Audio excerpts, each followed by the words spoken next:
Hoje, segunda-feira, dia 7 de julho. E hoje, gente, vamos contar para vocês, né? 2 jornalistas revelaram aí alguns podres da Dona Ruth. Mas é a mãe ali de Marília Mendonça. Toda essa história aqui envolve a guarda do Léo. E aparentemente o negócio é bem mais embaixo, né? A gente vai comentar isso aí com vocês. E olha, dá para entender o porquê que ela ficou em desespero do Murilo Huff ter conseguido a guarda. E dificilmente ela vai conseguir reverter isso, como eu falei para vocês. Mas agora a gente tem mais informações sobre isso. Virgínia fez uma pequena alteração nas redes sociais dela em meio a uma consumidora de sua marca dizer que teve cegueira temporária por causa do produto que ela comprou. E o pior é a resposta da Virgínia. A gente também vai contar isso aí para vocês. Lembra que no sábado a gente falou ali sobre a Graciane ter perdido uma publi para a Rayane? Hoje a marca responsável se pronunciou e disse que as coisas não foram bem assim.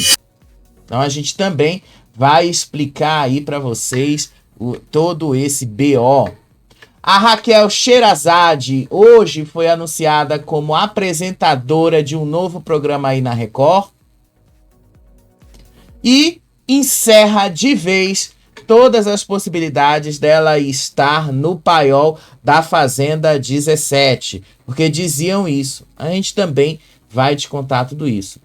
E aí a polêmica que envolve a filha do Roberto Justus e Ana Paula Sibert por causa de uma bolsa de grife.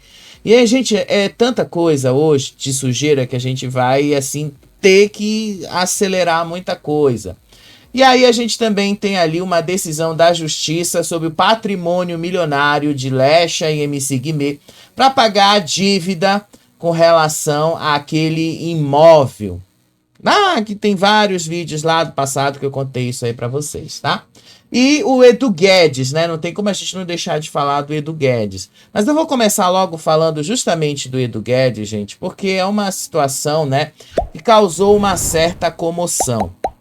O Edu Guedes, independente, tá, dos problemas aí que a gente possa imaginar com a Ana Hickman e tal, eu acho que isso aqui não cabe. A gente está falando aí de uma pessoa que não tem nada a ver com os problemas da Ana Hickman. O Edu Guedes, no sábado, foi diagnosticado com câncer no pâncreas. Gente, o câncer no pâncreas, ele é um dos piores, ele é muito devastador. A sorte é que o Edu Guedes descobriu isso logo no começo, mas o câncer de pâncreas ele é extremamente devastador. O pâncreas é a maior glândula que a gente tem no nosso corpo. E o que ela faz? O que essa glândula faz? Ela controla basicamente os níveis de açúcar no nosso sangue, ela controla ali os níveis de energia do nosso corpo e tal. Ela tem todo um processo ali para regular a questão de saciedade, de fome. Aliás, é por isso que as canetinhas emagrecedoras fazem tanto sucesso, porque elas atuam justamente no pâncreas, que é ali que as coisas funcionam. E aí, no sábado, o Edu Guedes, ele passou por uma cirurgia de emergência. E essa cirurgia de emergência, primeiramente, era justamente para tratar uma infecção nos rins. Por outro lado, descobriu-se que ele tinha tumores no pâncreas.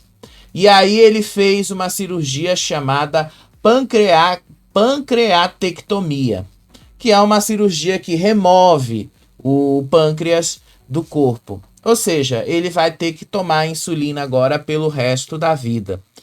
Insulina é o hormônio também que controla aí, o açúcar no sangue. O procedimento foi realizado no sábado, gente. No sábado. E quando eu soube disso, eu já tinha gravado o vídeo. Não deu pra falar isso no sábado, tá? Porque eu realmente, no sábado, eu já gravei o vídeo mais cedo. porque eu tinha outras coisas para fazer. Aí não deu para eu incluir isso lá no sábado. Essa descoberta dele foi assim muito ao acaso, depois de exames mais específicos, após ele ter sido submetido a uma cirurgia de emergência para retirada de um cálculo renal que já tinha comprometido os rins. E ele estava com uma infecção muito forte. E aí o Edu Guedes continua internado no Hospital Albert Einstein, em São Paulo. A assessoria de imprensa dele hoje soltou uma nota dizendo que ele está estável e que está evoluindo positivamente no pós-cirúrgico. E aí a própria assessoria dele também, através da Rede TV, aonde ele comanda esse programa que você está vendo aí na tela, mandou uma outra mensagem dizendo que esses próximos 7 dias são os dias bastante delicados com relação ao estado de saúde dele. E aí ele tem alguns riscos, tá? O Dr. Rodrigo Surjan, que foi o cirúrgico responsável pela cirurgia, disse que o procedimento é grave e apresenta alto risco no pós-operatório, podendo acarretar outros problemas de saúde e morbidade, como o risco de morte não descartada, né? Porque a gente não sabe como é que ele vai reagir sem o pâncreas secretar ali alguns hormônios necessários para o corpo. Por outro lado, o Edu Guedes soltou uma nota, disse ali que esse não é o fim, mas é o recomeço da vida dele. Ana Hickman não falou muito sobre isso, ao contrário. A Ana Hickman, ela só se manifestou nas redes sociais, disse que ela está com muita fé e com certeza da cura de Edu Guedes, e ela pediu ali para que os fãs continuassem rezando por ele. E aí, gente, a equipe também do programa Fica Com a Gente soltou uma nota informando ali que ele não estaria na apresentação do programa e durante alguns dias e outras pessoas tocariam o programa. Enquanto isso, ele se recupera.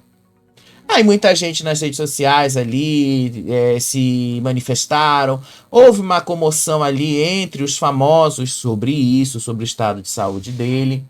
E não tem como a gente não falar, né, sobre isso, né? Para mim, inclusive, é uma história bastante pessoal, porque eu vivi essa realidade de câncer muito de perto. É muito devastador. O câncer que ele tem, o tipo de câncer que ele tem é muito devastador, porque ele não dá sintomas cedo. Quando a pessoa começa a ter os primeiros sintomas, que foi exatamente o que aconteceu ali,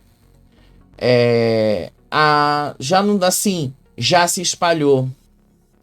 E aí a recuperação, o prognóstico depois do diagnóstico, prognóstico é o que a gente chama ali, pelo menos do que eu lembro que o médico me disse, tipo, eu não sei como explicar isso em palavras, mas assim, você tem o diagnóstico de uma doença e tal, e o prognóstico é aquilo que se espera que vá acontecer ali depois do tratamento.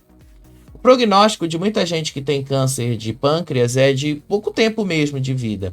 Porque ele é um câncer que só começa a dar sinais quando já está espalhado pelo corpo, já se espalhou ali, já está em metástase e realmente não tem o que fazer.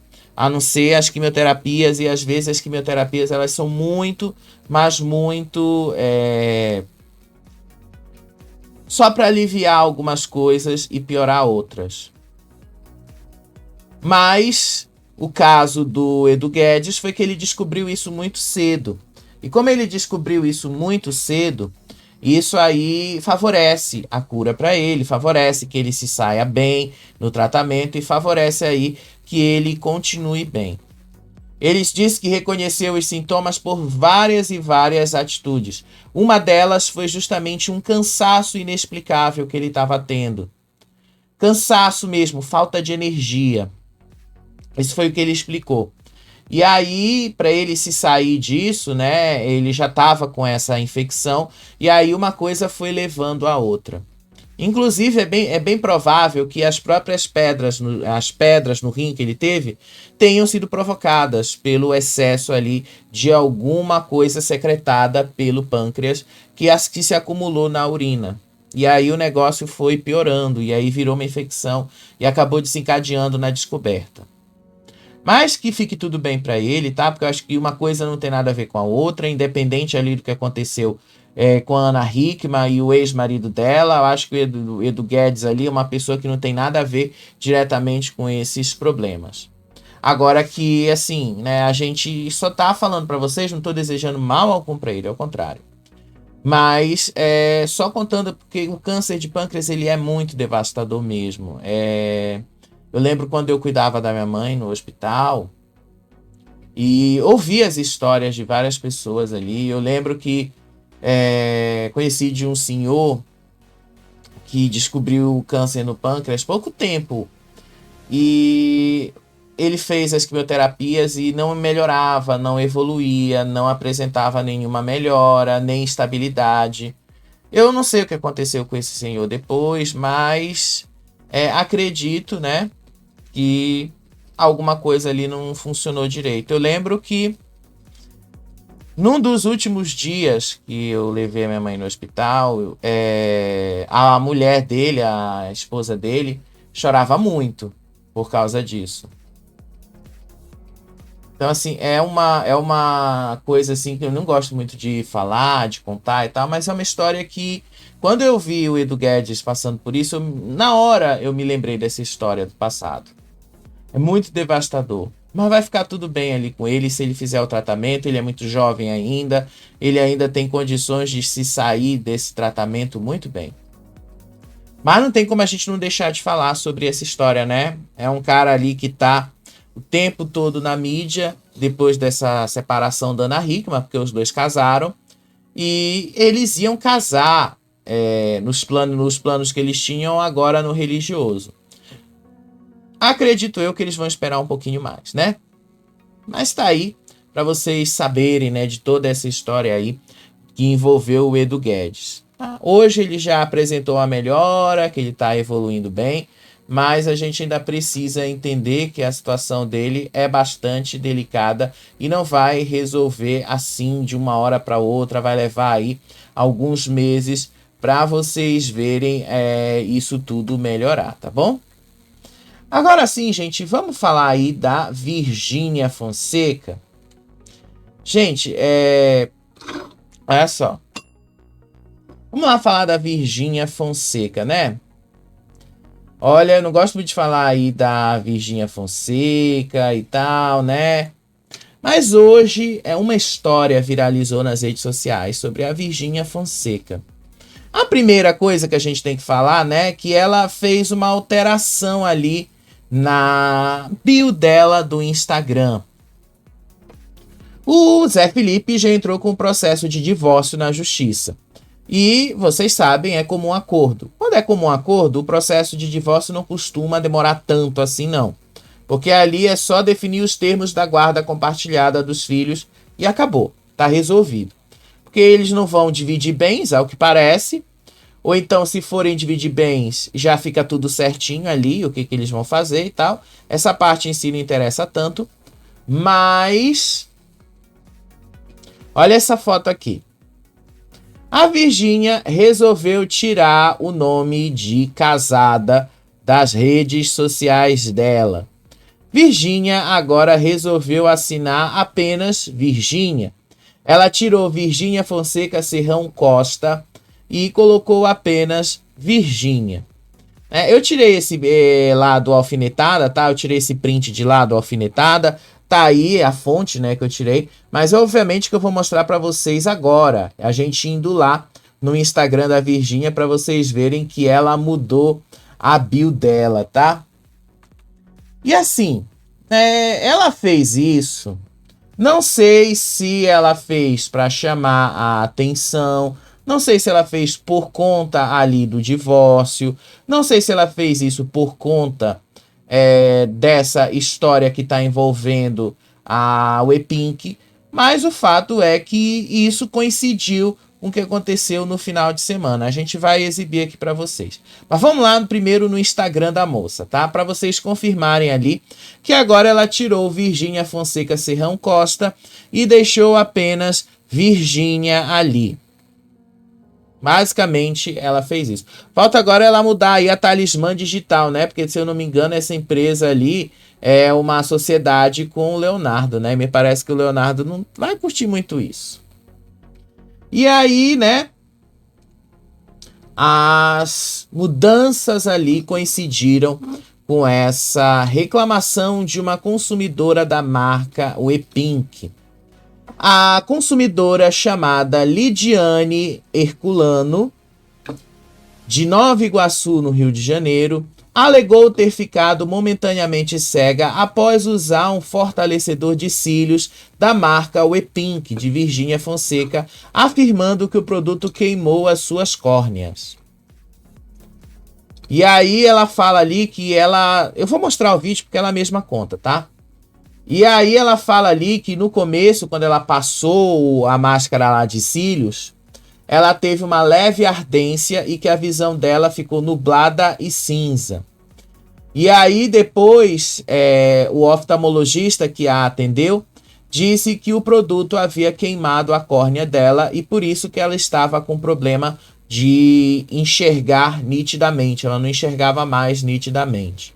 E aí o quadro foi se agravando horas depois. Lidiane começou a sentir fortes dores e não conseguia mais abrir os olhos, descrevendo a dor como se estivesse passando por uma gilete nos olhos dela. E aí o filho de Lidiane afirmou que a mãe teve as córneas queimadas e ficou afastada do trabalho por cerca de uma semana. Hoje, 5 de julho, o filho dela atualizou o estado de saúde e disse que a mãe estava melhor e que estava recuperando ali a visão. E aí, a família de Lidiane, obviamente, afirmou que está tomando todas as medidas cabíveis contra a empresa Wepink. Vamos mostrar aqui o vídeo da Lidiane, tá? Porque esse vídeo, gente, esse vídeo aí da Lidiane... Sério, não tem como você não ficar indignado. Porque você compra uma coisa confiando que aquilo vai preencher uma necessidade que você tem. Aí, de repente, você compra ali um produto e o produto quase te cega. Mesmo ainda que momentaneamente te cegou, mas quase causa situações que possam ser irreversíveis. Porque visão, gente, é algo irreversível. Visão, mexeu em alguma coisa, é irreversível. Não tem como voltar atrás. Se deu errado alguma coisa, você vai ficar com as sequelas pro resto da vida. Olha só aqui o vídeo da Lidiane. Olha só. Eu ao passar ele, eu não senti nada, senti só uma ardênciazinha, uma coisa assim muito leve, que quando a gente... Eu ao passar ele, eu não senti nada, senti só uma ardênciazinha, uma coisa assim muito leve, que quando a gente coloca cílios, né, a gente já sente até muito pior. E aí eu dormi, e aí quando eu acordei, eu já tava vendo tudo muito nublado. Comecei a ver tudo muito cinza, muito nublado. E aí eu lavei com soro, lavei com água lubrificada, fiz uso de bastante água e voltei a dormir achando que ia melhorar. Só que no dia seguinte, quando eu fui pro trabalho, acordei para o trabalho, continuei com essa nebulosidade. Colírios da forma que ela indicou, já comecei a usar no meu trabalho. Acabei de trabalhar, saí do trabalho às 7 da noite, vim para casa, fiquei fazendo a rotina do colírio como ela tinha indicado até meia-noite e dormi. Só que quando foi por volta de 6 horas da manhã, eu acordei com muita dor, os meus olhos lacrimejando, saindo muita água. E foi aí que eu liguei eu ainda consegui olhar o telefone, porque estava bem mais nublado, bem mais cinza do que ontem, mas eu ainda consegui ligar para o meu esposo e ligar para a tia dele para pedir ajuda. E aí nós fomos no hospital de olhos, especializado em olhos, em Duque de Caxias, e o médico colocou um anestésico, né, para conseguir examinar, e aí ele examinou, e então essas fotos aí, que eu não consigo abrir os olhos, eu já não conseguia mais abrir os olhos, e muita dor mesmo, parece que tá passando uma gilete dentro dos meus olhos. E eu não tava com dor, não senti nada. Só tava com aquela névoa, parecia que tava tudo nublado. Fui pro trabalho, cheguei no trabalho, os meus colegas falaram, não, você vai, porque vista é muito séria e coisa e tal. Consegui, porque era sábado, e depois de feriado, na Nova Iguaçu, na cidade que eu trabalho, consegui uma oftalmologista que eu fui a última que ela atendeu. Aí eu entrei, ela fez aquele exame que bota a luzinha, que você vê às vezes um balãozinho final no fundo, depois ela colocou um colírio, aí fez o exame que é com uma luz azul, e aí ela disse para mim que o produto, tinha já explicado tudo isso para ela, mostrado a composição do produto, ela disse que o produto tinha queimado a minha córnea, tinha queimado mais do lado esquerdo do que o lado direito, e ela havia me dito que se eu não tivesse lavado na madrugada, poderia ter sido pior. E disse que era até para eu poder mesmo falar no site, porque pode acontecer isso com outras mulheres. E, gente, isso aconteceu com outras pessoas, tá? Porque eu olhei em vários sites ali, várias redes sociais, várias pessoas trazendo esse relato de que usaram essa máscara aí de cílios da marca WePink, e quando eles mostram isso aí, eles deixam bastante claro que aparentemente há realmente um problema nessa marca. O produto parece que não é de boa procedência, né? E outras pessoas eu vi relatos muito semelhantes. E o relato até de uma senhora ali que comprou o produto, passou e que acabou numa emergência oftalmológica, do mesmo jeito que a Lidiane ali. E até agora eles não sabem o que aconteceu, só sabem que queimou a córnea. Para queimar a córnea, gente, você tem que usar uma coisa muito forte ali, viu? Tem que ser muito forte para queimar ali a córnea. E aí, a WePink lançou uma nota hoje à tarde, dizendo ali, né, que a WePink procurou a Lidiane para realizar uma perícia no produto e solicitou o envio do material da cliente para fazer essa averiguação. Gente, desculpa, tá? A Lidiane, inclusive, se negou a entregar lá o produto de volta para o WePink. E ela tem que negar isso, porque quem tem que fazer essa perícia não é o WePink. Quem tem que fazer essa perícia é a polícia. Quem tem que fazer essa perícia é o órgão definido ali pela justiça, não é a WePink que tem que fazer isso. Se a WePink quiser saber mais algumas coisas, ela tem que perguntar para a Lidiane qual foi o lote que ela comprou esta máscara aí de cílios, este produto. Com este lote, eles investiguem os lotes que eles têm ali. Investiguem se tem algum problema lá. Porque a forma como a WePink está querendo ali pegar o produto de volta vai tirar da Lidiane a única prova do crime que ela tem, e aí ainda pode ser acusada de estar querendo prejudicar a Virgínia. É surpreendente, gente, a forma ali como eles agem. É surpreendente a forma ali como eles tentam passar a situação, como se as pessoas fossem assim completamente tapadas e não tivessem prestado atenção que tem alguma coisa errada aí. Se já tem uma pessoa que já está demonstrando que teve graves consequências só porque usou um produto dessa marca, e vários relatos semelhantes já diz aí que o problema é o produto e eles precisam consertar isso. Agora, vocês podem ter certeza que se a Lidiane devolvesse essa máscara de cílios ali para a WePink, a WePink ia dar um jeito de dizer que a Lidiane é que não soube usar o produto, que a Lidiane é que teve problemas, que a Lidiane é que estava fazendo mau uso do produto e tal, e ainda era capaz de processar a mulher. E aí a marca declarou que segue aguardando o envio do produto para análise e que isso não vai acontecer, gente.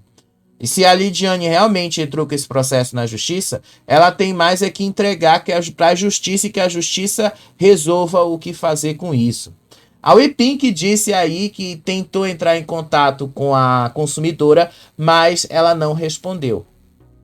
Nem tem porquê, inclusive. Porque isso aí é um caso que já está nas mãos da justiça, tá? E é um caso que precisa, inclusive, ser feito pela justiça. É um caso que precisa agora ser acompanhado aí pela justiça. É uma situação que não dá para deixar com que a justiça não se manifeste, né? Porque vamos ser sinceros, gente, vamos ser sinceros ali, o que realmente Um produto desses, e esses produtos da Virgínia, eu fui dar uma olhada no site, eles são caros, eles não são baratos não. Eles são caros, caros demais. E ainda oferecer um risco à saúde? Aparentemente, né, eles não estão testando direito esses produtos. Mas enfim, se você tiver, gente, pode botar aí nos comentários, pode mandar mensagem aqui, que eu também vou investigar essa história se vocês tiverem casos semelhantes. Eu sempre leio os comentários quando eu posso. Eu não vou falar para vocês que eu leio os comentários toda vez, porque infelizmente eu tenho muito trabalho para resolver em outras coisas que não dá para eu ler tudo. Mas sempre que eu posso eu vejo os comentários e dou uma investigada no que vocês falam. Quando é alguma coisa que realmente a gente não tem razão, a gente se retrata. Agora, quando a gente tem razão, não há nada que faça a gente voltar atrás. Tá aí, né? Eu acho que dessa vez deu ruim aí pra Virgínia, né? Mas, enfim, eles vão tentar abafar esse caso. Vocês vão ver aí o quanto essa história ainda vai render e o quanto eles vão tentar abafar esse caso. Agora sim, vamos dar uma girada?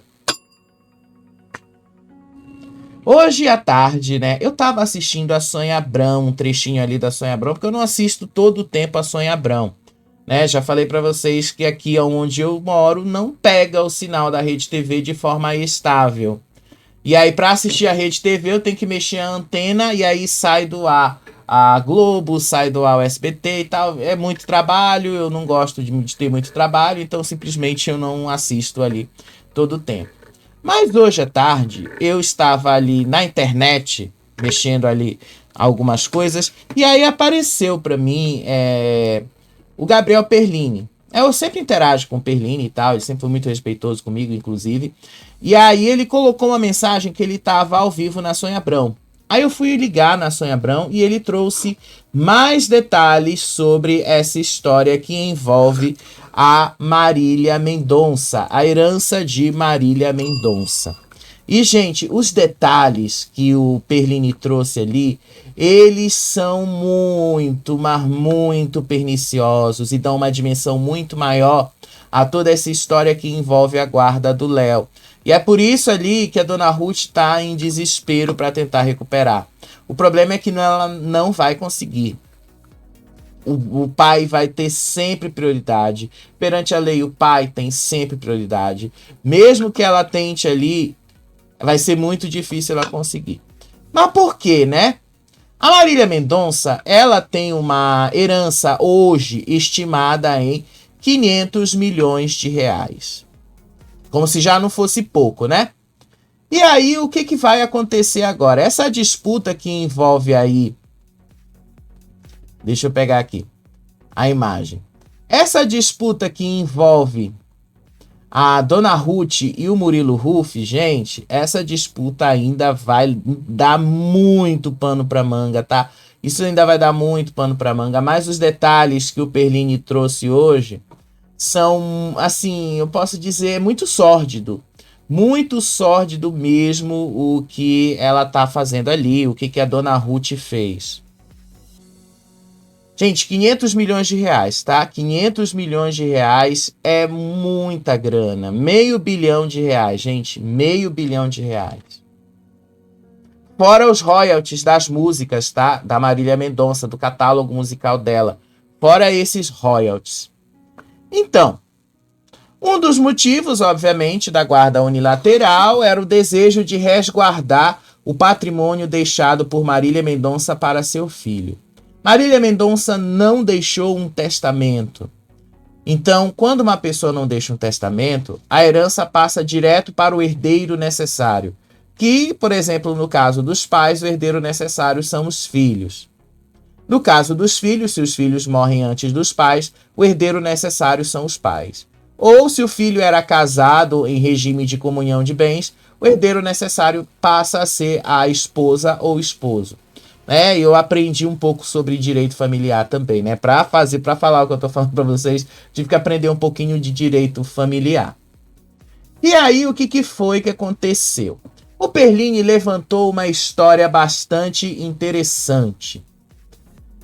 Enquanto era viva, a Marília Mendonça, junto ali com Henrique Juliano e o escritório Workflow, criaram uma empresa chamada Sentimento Louco.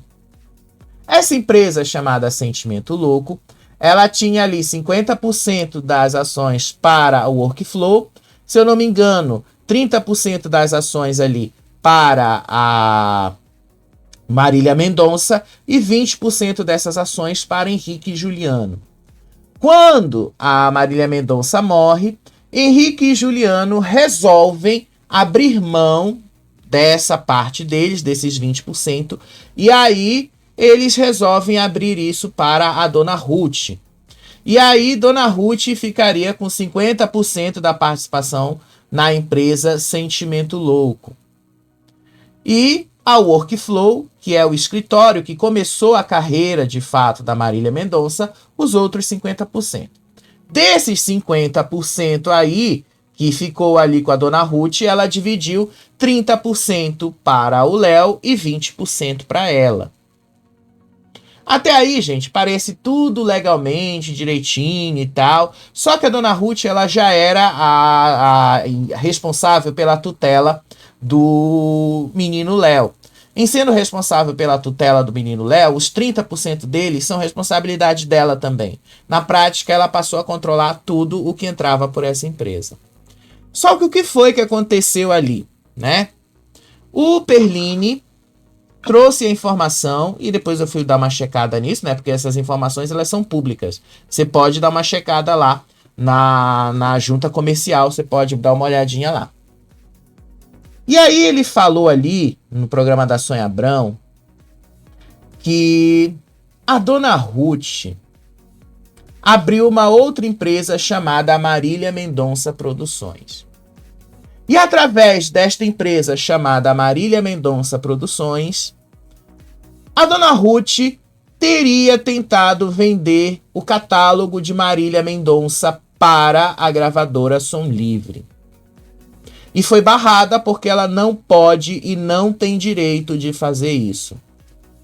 Segundo o que a gente já sabe, o que o Perline falou e vários outros jornalistas também falaram, esse foi também um dos motivos que fez o Murilo Rufo entrar com essa ação na justiça contra a Dona Ruth. Não foi só a negligência e a alienação parental, mas também uma forma de proteger o patrimônio da criança. Porque, gente, a Dona Ruth, ela não é herdeira da Marília Mendonça. A Dona Ruth não pode mexer em nada do que a Marília Mendonça deixou. Ela não podia fazer nem isso que ela fez. Vamos dar uma relembrada do que foi que a Dona Ruth fez? Vamos dar uma relembrada aí do que foi que a Dona Ruth foi capaz de fazer, né? Olha só. Gente, imagina esse violão que vocês viram tanto, em tantas lives, em tantas músicas, em tantos vídeos que ela fez, e tem tantas composições feitas nesse violão, sendo seu, por apenas R$2, e também tem o... A Dona Ruth não podia fazer isso. De jeito nenhum ela não podia fazer isso. Dona Ruth rifou o violão da Marília Mendonça sem autorização legal para tal. E ela não tem direito a fazer isso. Porque isso aí pertence ao Léo. E é o Léo que decide o que ele faz com isso. É o pequeno Léo que decide o que ele vai fazer com isso. Quando ele tiver 18 anos, se ele quer ficar com o violão que é da mãe, se ele queria ficar com o carro que era da mãe, se ele queria ficar com a casa que era da mãe. Quando ele tiver 18 anos, ele decide sobre isso. Enquanto ele é uma criança, esses bens não podem ser mexidos. Mas foi o que a Dona Ruth fez. Ela mexeu nesses bens. E aí, gente, o Léo, por ser o herdeiro titular dessa herança, e ele é o único responsável por decidir o que fazer com tudo o que a mãe deixou. Como ele não tem idade para isso, a responsabilidade passa para a tutela legal de quem foi nomeado para a justiça para fazer isso. Aí quem foi desse lugar, por causa do inventário de Marília Mendonça, foi justamente a Dona Ruth. Dona Ruth pegou ali as obras através de uma empresa que ela criou depois da morte de Marília Mendonça para negociar o catálogo ali por R$300 milhões. E ela não pode fazer isso. Foi barrado, obviamente, porque ela não tem o direito sobre as músicas. As 335 músicas, os royalties dessas músicas são integralmente do Pequeno Léo. A obra musical da mãe dele pertence a ele, não pertence a Dona Ruth. Ainda mais os filmes, séries, documentários, tudo o que foi feito ali com base na mãe dele, pertence a ele. A Dona Ruth não é herdeira de absolutamente nada. E aí, essa história ganhou esse novo contorno, né? A Dona Ruth criou essa outra empresa para administrar o catálogo após a morte da Marília Mendonça, com o objetivo de desviar os royalties que legalmente pertencem ao Pequeno Léo. Como é que está a situação desse inventário hoje? Até 2025, né, hoje, o inventário dos bens e obras da Marília Mendonça não foi concluído e não será concluído. O inventário só será concluído quando ele tiver 18 anos de idade. Só quando ele for maior de idade é que ele vai poder receber e vai ter acesso ao que era da mãe. Enquanto isto não acontece, o inventário segue sendo ali feito pela justiça. Tudo que entra de dinheiro e tudo que sai de dinheiro precisa ir em benefício do menor, não em benefício da Dona Ruth. Como Léo é menor de idade, a administração e a tutela dos bens ficarão a cargo da Dona Ruth, mas com a mudança de guarda, isso também vai passar para a tutela de Murilo Huff. Vamos ver um trecho aqui do que o Perline falou lá no programa da Sônia Abrão. Gente, eu juro para vocês, eu fiquei enojado quando eu vi o que o Perline falou ali, o que a Dona Ruth foi capaz de fazer. Eu fiquei muito enojado, olha só. Os administradores dessa empresa, o atual marido da Dona Ruth é um dos administradores e o advogado da Dona Ruth. Ou seja, eles também trabalham, recebem um salário por meio dessa empresa e tudo mais. E isso não foi visto aí com bons olhos. E o que travou no meio dessa história toda? Foi naquela notícia que vocês tomaram conhecimento fazia pouco tempo, de que todo o legado artístico de Marília Mendonça seria vendido para uma grande gravadora pelo valor de R$300 mil. E aí desses 300 milhões de reais, perdão. Porque durante 10 anos, né? 300 milhões eu já acho pouco. Eu também acho pouco. 70 anos. Não. 70 anos. 70 anos. Tá. 70 anos. Mesmo Então, assim. 300 milhões de reais seria o valor que essa grande gravadora ligada a uma grande emissora pagaria. E aí, se o Léo quiser mexer nisso depois, tem que esperar passar esse prazo de 70 anos. Esses 300 milhões, se fosse negociado por essa empresa, 60% apenas ficaria para o Léo e 40% para a Dona Ruth. Dos 300. Dos 300 milhões. Só que aí isso foi travado na justiça. Por quê? Essa empresa... Gente, é muito... Dá pra ver que essa história que envolve o Léo, a guarda do Léo, ela é muito escabrosa, né? Porque envolve uma situação muito, mas muito mais complicada ali nos bastidores, né? Quer dizer, a Dona Ruth fez ali uma empresa para desviar os royalties que não pertencem a ela, pertencem à criança. E a criança, quando tiver os 18 anos, é que vai decidir o que ele quer fazer com isso. Agora vocês entendem por que, né, a justiça, de uma certa forma, reconheceu ali que o pai é a melhor opção para criar esta criança. E é o pai. O pai vai ter sempre prioridade sobre avós. Avós nunca vão ter prioridade com relação aos netos. São os pais quem vão ter que fazer isso legalmente. Então, o que acontece agora com relação à Dona Ruth? Levantado isso, que ela tentou vender algo que ela não tem direito e nem pertence a ela, como o Perline falou, isso foi barrado. A Workflow, que é a dona dos direitos, barrou completamente. Então, Dona Ruth não pode fazer isso, muito menos fazer rifas e o que for. A única coisa que ela tem ali é só que administrar. E aparentemente, né, vocês viram que a administração dela não foi das melhores. O que vai acontecer? É muito provável que o Pequeno Léo fique ali sob a guarda definitiva do pai. É interessante, né? Vocês veem como as pessoas tentam lucrar em cima dessas tragédias de qualquer forma. E aí hoje, eu também estava preparando o nosso programa de hoje, eu estava vendo ali o Ricardo Feltrin. E aí o Feltrin trouxe uma informação que complementa muita coisa aí relacionada à Dona Ruth, a ambição da Dona Ruth relacionada aí ao dinheiro que a Marília Mendonça deixou. Que é da Marília, que é do filho, que é do coisa, que é da criança. Olha só aqui. Deixa eu passar aqui esse trecho para vocês verem. Vocês vão ficar indignados, gente. Isso é para deixar qualquer um indignado. Olha só aqui o trecho para vocês terem noção de como essas coisas são. Olha só. Depois do acidente, a Marília não estava nem enterrada, tinha acabado de ser enterrada, nem tinha sido enterrada. O corpo dela ia voltar para o lugar, não tinha sido enterrado. Dona Ruth já estava ligando para o seguro para saber sobre o seguro desse acidente. O seguro não era dela, o seguro não era da Marília, eu estou com toda a documentação. O seguro era da empresa que alugava o avião. E essa empresa, né, para evitar consequências, pagava seguro para as pessoas que estavam. Se não me engano, ele cabia, não sei, 6 ou 7 pessoas, mas estava com 5. Estava com as seguintes pessoas, né? Vou falar aqui.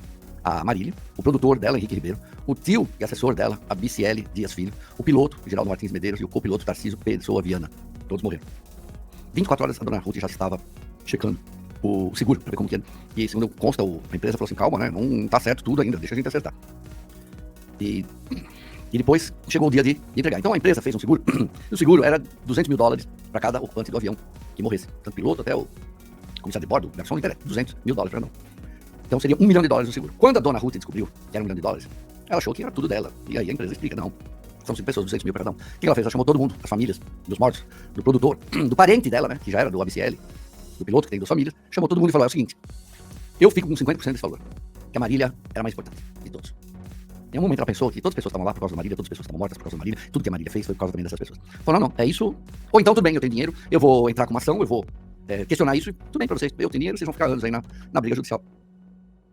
E todo mundo acabou aceitando. Ela tirou $100 mil de cada um dos outros 4 mortos, porque ela quis, porque ela podia, e porque ela desmereceu a vida, desvalorizou a vida de outras pessoas que também morreram. Gente, isso pra você ver o tanto de ambição que a pessoa tem, né? Vocês verem aí o tanto da ambição. Acho interessante, né, que essa história agora tá vindo à tona, acho interessante que a gente tá podendo falar mais dessa história aí, porque isso deixa bastante claro algumas coisinhas aí pra gente, né? Eu acho que agora vocês entendem por que que a criança também precisa ficar com o pai dela, né? Eu acho que agora ficou bastante claro, né? Eu acho que o Feltrin também foi bastante claro aí com relação ao que a Dona Ruth fez para tentar tirar ali $500 mil das famílias que basicamente também perderam os seus entes queridos. Tá aí, né? É ou não é de causar indignação? Vamos girar? Né? Vamos lá. Eu falei no sábado aqui, e agora eu vou ter que falar um pouquinho mais rápido, tá? A Graciane Barbosa teria perdido uma publi para Rayane Filiuzzi, atual namorada de Belo. Ela ali passou a ser a garota propaganda de uma marca de energéticos. Aí a assessoria da Graciane Barbosa hoje lançou nota. A assessoria disse que não houve substituição, que o contrato de Graciane com a marca se encerrou em 2024 em comum acordo após o cumprimento de todas as etapas da parceria. Inclusive, a empresa disse ali que não há qualquer polêmica ou substituição de uma pela outra e que o contrato com a Graciane se encerrou em 2024 por problemas técnicos.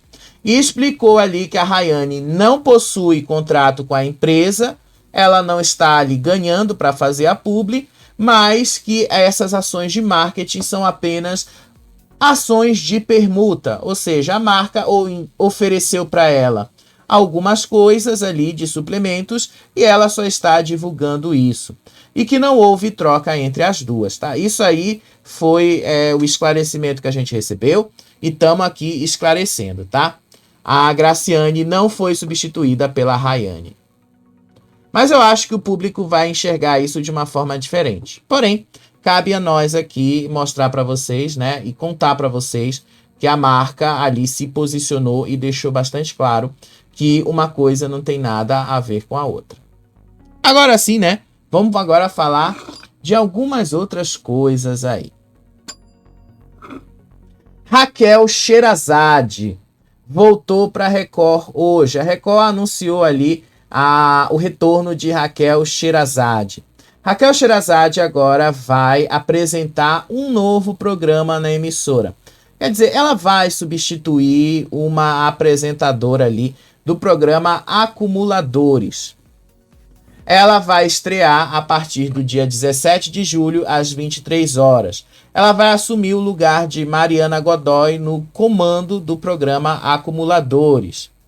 E aí, né, vocês sabem que a Raquel Sherazade já tinha participado da Grande Conquista como apresentadora, apresentou o Domingo Record e também participou da Fazenda 15, né? Todo mundo sabe disso aí.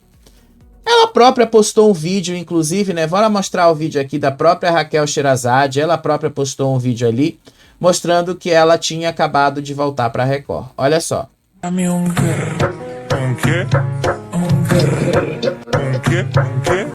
Tem música, né, gente? A gente não pode passar, né? Não tem música aí, a gente não pode exibir. Mas a própria Raquel Sherazade já confirmou ali que ela tá de volta na Record, confirmou ali que ela voltou e tá tudo certo aí, sem nenhum problema. Agora eu preciso esclarecer alguma coisa aí para vocês, tá? A Raquel Sherazade, em várias listas aí da internet, várias informações de bastidores, ela estava sendo cogitada para entrar no paiol da Fazenda 17. Mas, com essa confirmação aí da Record de que ela vai apresentar o novo programa Acumuladores, substituindo a Mariana Godoy, então tá na cara, né, que nós não veremos Raquel Sherazade no paiol da Fazenda 17. Então, né, isso aí afasta completamente a possibilidade de Raquel Sherazade estar no paiol da Fazenda. Só confirmando aí para vocês, né, que nem tudo que essas listas apontam são verdade. A gente aqui vai aguentar e vai só falar de lista aqui quando for e quando chegar o momento para isso, que é só em setembro, tá? Por enquanto, eu só vou ali falando de uma ou outra especulação que a gente já imagina que seja o certo que vai estar na Fazenda. Como Alexandre Frota, a gente imagina que vai estar, e outros nomes que a gente já trouxe aqui. Mas, aí, coisa completamente afastada, a possibilidade afastada aí dela entrar na Fazenda. Agora, gente, vamos lá falar do caso que isso aqui foi sério no final de semana, tá? Nossa, quase que cai aqui o computador. O que foi? Um ex-professor da Universidade Federal do Rio de Janeiro ofendeu a filha de Roberto Justus e Ana Paula Sibert. O ex-professor Marcos Dantas Loureiro fez um comentário ofensivo em uma foto da família de Roberto Justus nas redes sociais, insinuando só guilhotina em relação à filha do casal Vicky, de apenas 5 anos de idade. O motivo da ofensa ocorreu justamente por causa da foto. Eu vou mostrar para vocês aqui, tá? Vou mostrar aqui a imagem. É um absurdo, inclusive, tá? Alguém ali que se diz progressista, alguém ali que se diz ali progressista, olhando e fazendo esse tipo de coisa, né? A hipocrisia da pessoa, nem assim, a hipocrisia da pessoa, assim, ó, nem faz questão de esconder. Olha aí para vocês verem, né? Não tinha nada demais, absolutamente nada demais aí, porque a menina tá com uma bolsa de 14 mil reais. A criança pode, a mãe, o pai, falar o que quiser com o dinheiro que eles têm. Isso não é ninguém que vai julgar o que se faz ou o que não se faz com relação a isso. E aí o cara aqui em cima coloca: os bolcheviques estavam certos, e depois ali só guilhotina. E aí só por causa do look da menina. Gente, eu achei tão ridículo isso, eu achei ridículo demais. Um ex-professor falar uma coisa dessas E o Roberto Justus se manifestou, tá? Vou mostrar o vídeo aí do Roberto Justus. Olha só.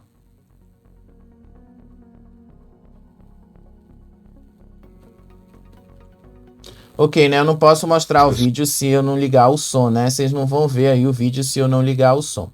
Vamos mostrar de novo aqui. Vamos começar de novo aqui esse vídeo aí do Roberto Justus. Olha só. A gente respeita demais a opinião das pessoas. Também a gente não gosta muito de se envolver em polêmica, em estar em notícias ruins. É uma coisa que não faz parte do nosso estilo, da nossa família. Mas tem coisas que elas vão além do aceitável, né? E o que aconteceu ontem, um professor de uma universidade federal... Algumas pessoas, entre eles um professor... mas começou com um professor e depois comentários de uma psicóloga e outras pessoas condenando uma foto que nós publicamos da nossa família. A Paula é uma influenciadora, uma das mais importantes do país hoje. Ela tem como profissão publicar não só os trabalhos dela, mas a vida dela, o lifestyle. Isso faz parte, né, do trabalho dela.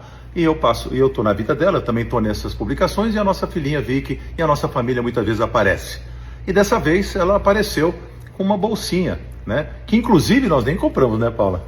Foi um presente, mas enfim, Mas ainda que nós tivéssemos, né, comprado, não cabe alguém julgar. E aí o julgamento extrapolou o bom senso, gente. É uma coisa assim tão maluca, tão louca. Falaram que tinham que matar a nossa filha com guilhotina, assassinar a nossa família. Falaram, como todos viram e mandaram muitos prints pra gente, que só guilhotina resolve. A pessoa escreveu isso, depois de algumas horas, obviamente, começou a ser denunciado e apagou, mas nós temos o print. Gente, o que é isso que tá acontecendo no Brasil? Instigar a morte, instigar o ódio, é uma coisa que é inaceitável.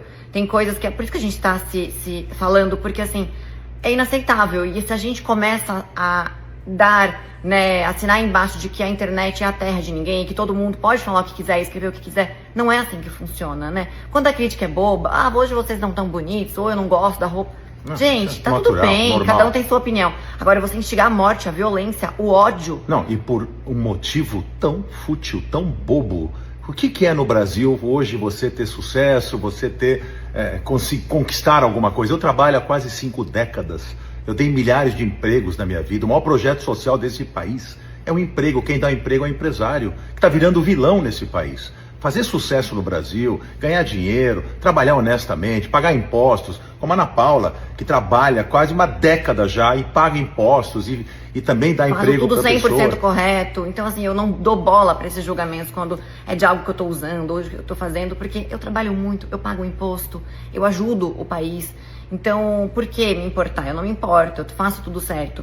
Mas o ódio e essa coisa, o que ele fez, e assim, sabe o que mais? Fiquei muito chocada, e eu falei isso, é vindo de quem? De um professor, de alguém que é corresponsável pelo futuro do nosso país. Jovens, uma pessoa dessa escreveu um negócio desse. Uma pessoa então, assim, incitando não dá pra a violência, aceitar. Um professor universitário que devia dar exemplo para os jovens, que devia ensinar os jovens.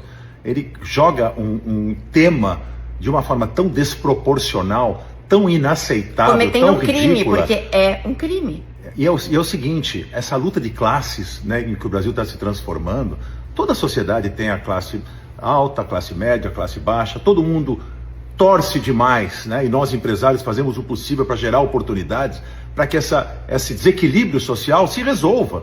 Agora, não é nossa culpa, se a gente vai atrás, a gente luta, que a gente consegue as coisas, não tem que gerar esse tipo de reação tão desproporcional, tão descabida. E olha, pode ter certeza, a gente nunca ligou para críticas, até porque elas são muito poucas, graças a Deus, que a gente faz as coisas direito. A gente tem um carinho muito grande, é por isso que a gente tanto compartilha a nossa vida. Mas dessa vez, nós vamos atrás dos nossos direitos, até para dar um exemplo.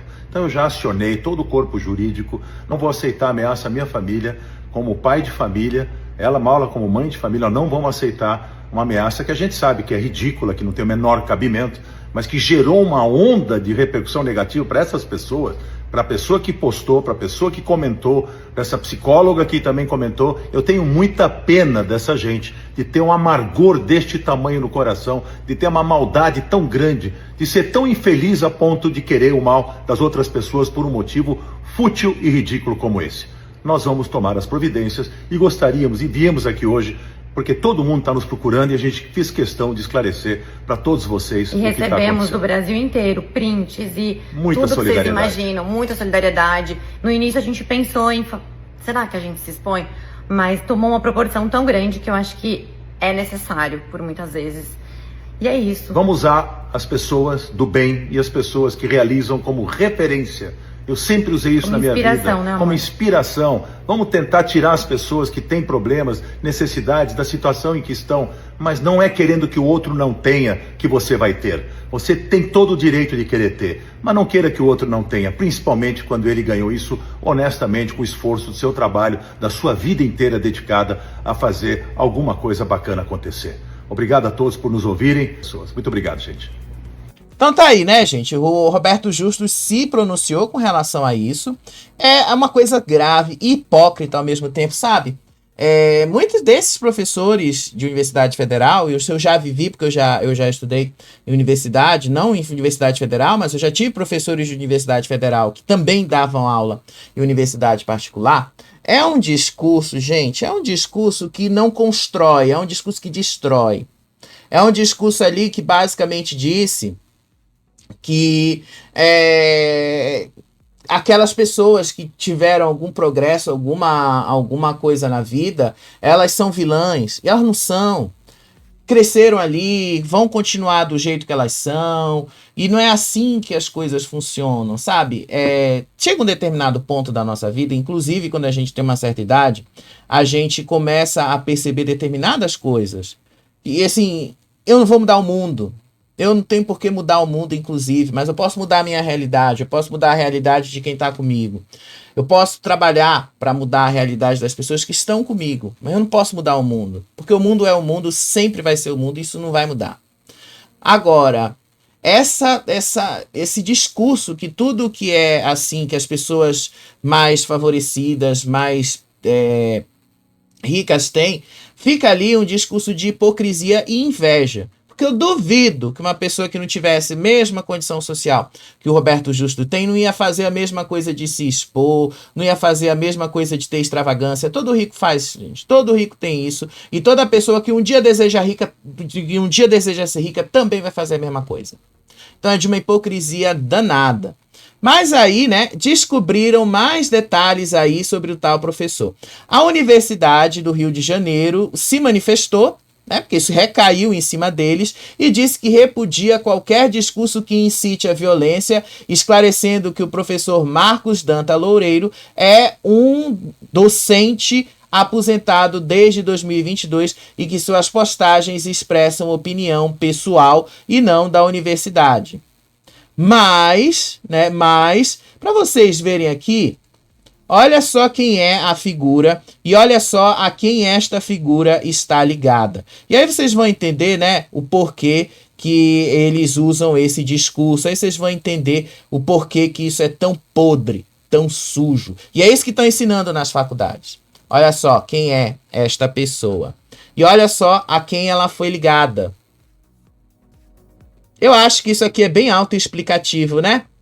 Docente que atacou família Justus foi do governo Lula. Professor sugeriu o uso de guilhotina contra a filha de 5 anos de Roberto Justus. Eu acho que não preciso dizer mais nada, né, gente? Eu acho que isso aí é autoexplicativo. Eu não preciso falar mais nada, né? Não preciso mesmo falar mais nada. Enfim, gente, só pra gente encerrar de vez aqui o nosso programa de hoje, eu falei aí da Lecha, tá? O que aconteceu aí com a Lecha e o Guimê? Tá? O que aconteceu aí com os dois? Lembram que eles estão com uma dívida muito grande por causa de uma casa, de um imóvel? O que a gente tem relacionado a isso, tá? Lecha e Guimê agora vão passar ali pela justiça, tá?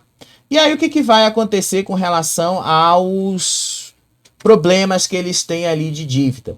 A justiça solicitou a diversas entidades do setor musical, ECAD, Abramos, Amar, Assim, Esbacen, Sicans, Socimpro, UBC e a gravadora Som Livre, que informe se os artistas possuem bens ou rendimentos vinculados a direitos autorais e contratos no meio fonográfico. O objetivo dessa solicitação que a Justiça fez hoje é a possibilidade de penhora dos direitos autorais, imagens, shows, fonogramas ou qualquer outro bem de Lecha e Guimê para quitar uma dívida que atualmente soma 3.078.000 reais. A natureza da medida é um pedido de informações preliminar. Isso não configura ainda na penhora dos bens, dos direitos autorais, mas numa busca para mapear o patrimônio disponível dos artistas para quitarem essa dívida. E aí, essa dívida aí está ligada àquela mansão em Alphaville, que foi alvo e continua sendo ali alvo de um imbróglio judicial entre Lecha e Guimê depois que o casal se separou. Né? Imagina só, né, você passar um tempão ali, né, fazendo as coisas, um tempão ali, você fazendo a sua música e tal, aí de repente você compra uma casa, o seu companheiro compra uma casa, não paga essa casa e você acaba sendo responsabilizado por isso. É o que aconteceu aí com a Lecha. E no final das contas, essa situação não foi resolvida porque eles ainda não decidiram quem é que vai pagar essa dívida. A Justiça já considerou a Lecha corresponsável pela dívida porque ela casou com o Guimê com comunhão de bens. E eles adquiriram a casa depois que se casaram. Então não tem como ela não participar disso também. Casou com comunhão de bens? O que é do um passa a ser do outro quando eles adquirem o bem depois do casamento. Essa situação aí ainda vai dar muito pano pra manga. E, gente, eu fico pensando assim, as pessoas são tão ricas, elas ganham tanto dinheiro ali, por que não paga logo isso e se vê livre do processo na justiça, sabe? É uma coisa assim que eu tento entender desses famosos, né? Porque eu, com um pouco de processo que eu já tenho nas minhas costas para resolver, que eu já contei para vocês, né? Mas eu vou dar detalhes nos próximos dias. Que é o processo ali que envolve a minha mãe. Eu tô doido para encerrar esse processo na justiça. Eu não encerro porque eu não tenho dinheiro para isso. Imagine com relação ali a pessoa que ganha milhões. 3 milhões ali não é muita coisa para eles. Eles podiam quitar isso, né? Mas eles preferem deixar esse imbróglio aí se arrastar indefinidamente, né? Enfim, aí para vocês saberem aí como é que foi esta resolução. Para a gente encerrar mesmo, ontem, eu vou dar detalhes disso no próximo vídeo, mas ontem a Carol levantou a possibilidade de tudo o que aconteceu ali no quebra-pau e prejudicá-la e o Domini acabar saindo campeão. Inclusive, ela não se mostrou tão confortável com essa possibilidade, não. Eu vou falar isso mais profundamente daqui a pouco, no próximo vídeo. E aí, hoje teve lá, na live do Lucas Selfie, um desafio da Ana Paula. Ana Paula que falou que a Carol não teve sororidade, chamou a Carol de flácida e chamou ela para uma briga entre as duas. Ana Paula parece que não se enxerga, mas enfim, né, a gente vai comentar disso aí no próximo vídeo. Beijo para vocês! Até o próximo vídeo. Tchau, tchau.